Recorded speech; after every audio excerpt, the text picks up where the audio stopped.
لیکن اگلے ہی لمحے یارم نے نوٹ کیا کہ وہ دسمبر کے اس موسم میں سوئمنگ پول کے اندر پیر دیے بیٹھی ہے۔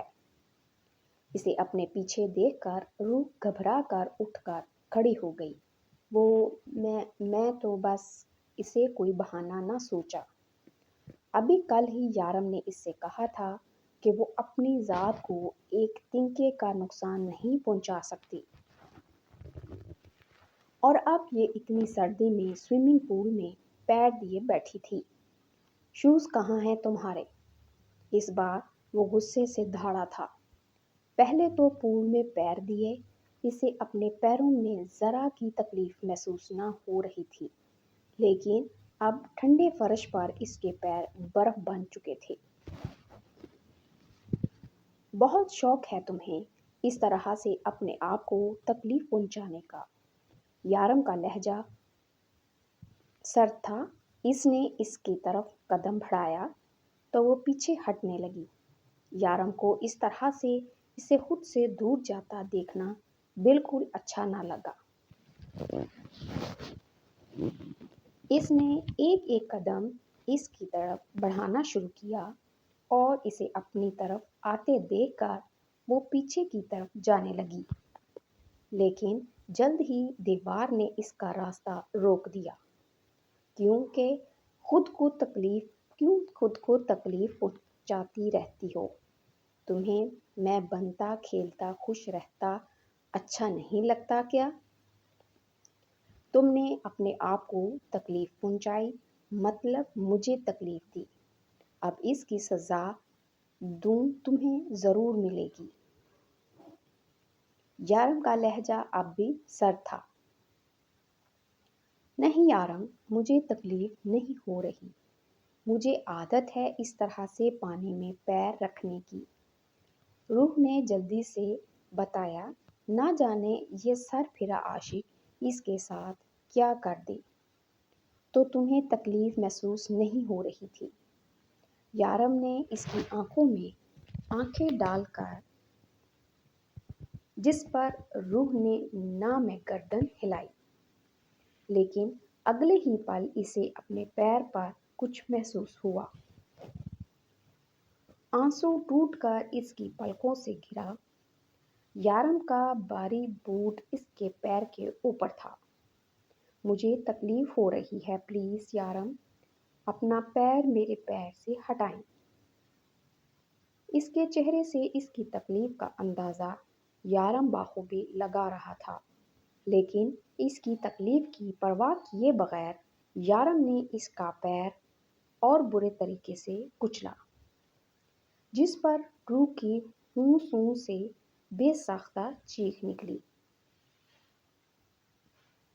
آج کے بعد اگر میں نے تمہیں ننگے پیر دیکھا تو میں تمہارے پیر ہی کاٹ دوں گا۔ پلیز یارم، پیر ہٹائیں، مجھے تکلیف ہو رہی ہے۔ میں اب جوتے کبھی نہیں اتاروں گی، روح نے روتے ہوئے کہا، جس پر یارم کے چہرے کی مسکراہٹ گہری ہو گئی۔ میرے بچے، تو رو دیا۔ یارم نے اس کے پیر سے اپنا پیر اٹھاتے ہوئے کہا، چلو جاؤ اپنے کمرے میں۔ اب کی بار پیار سے اس کا چہرہ صاف کرتے اسے پچکارتے ہوئے کمرے میں جانے کا کہا، جبکہ روح کے لیے ایک قدم اٹھانا بھی محال ہو گیا۔ تکلیف سے ایک بار پھر سے اس کی آنکھوں میں آنسو آ گئے، لیکن اگلے ہی لمحے اس نے اپنے آپ کو یارم کی باہوں میں محسوس کیا۔ وہ اسے اٹھائے کمرے کی طرف لے جانے لگا۔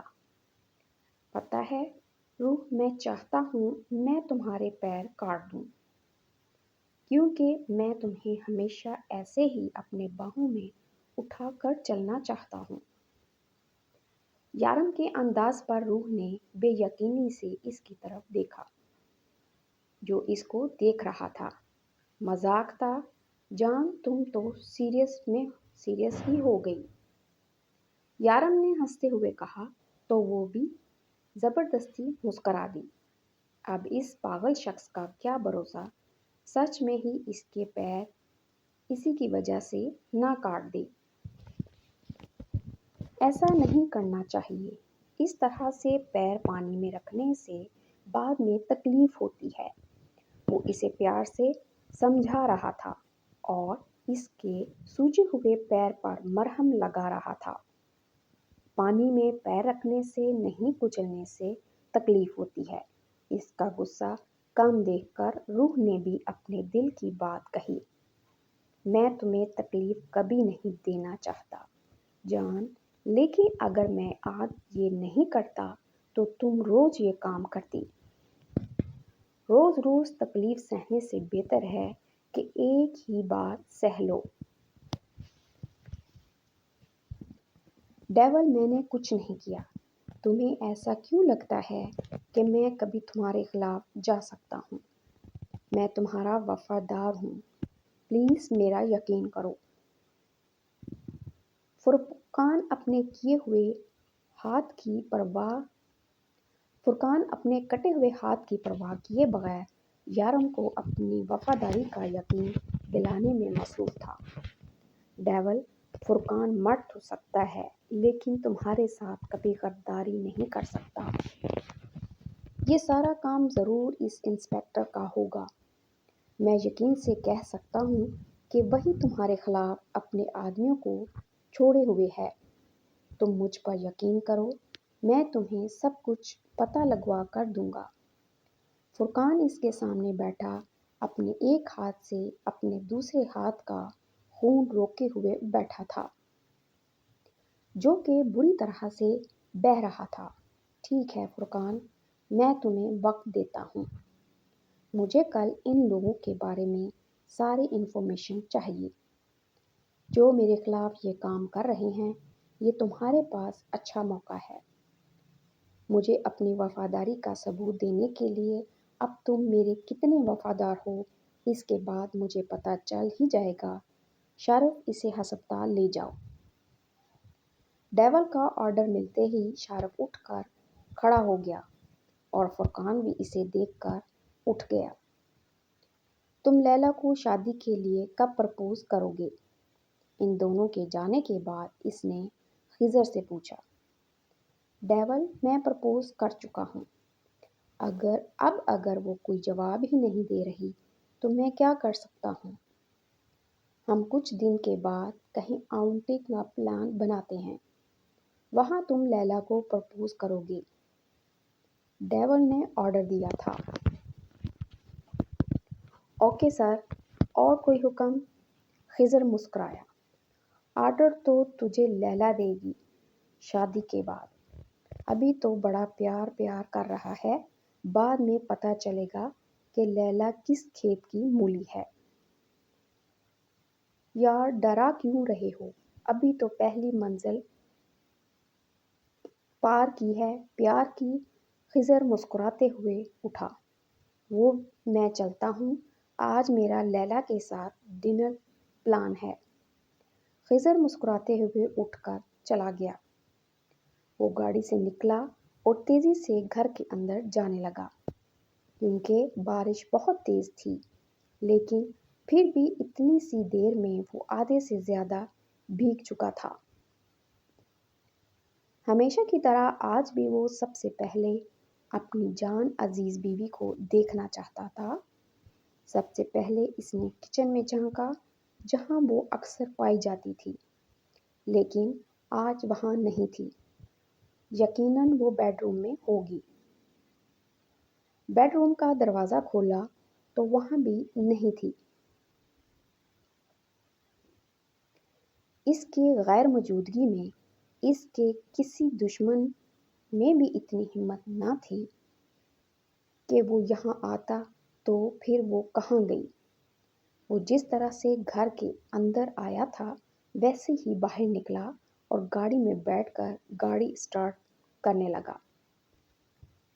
جب نظر سامنے چھت پر تیز بارش میں بھیگتی اس کی جان سے پیاری بیوی پر پڑی، پہلے تو اس کے اس طرح سے غائب ہونے پر اسے اچھا خاصا غصہ آ رہا تھا اور اب وہ بارش میں نہا رہی تھی۔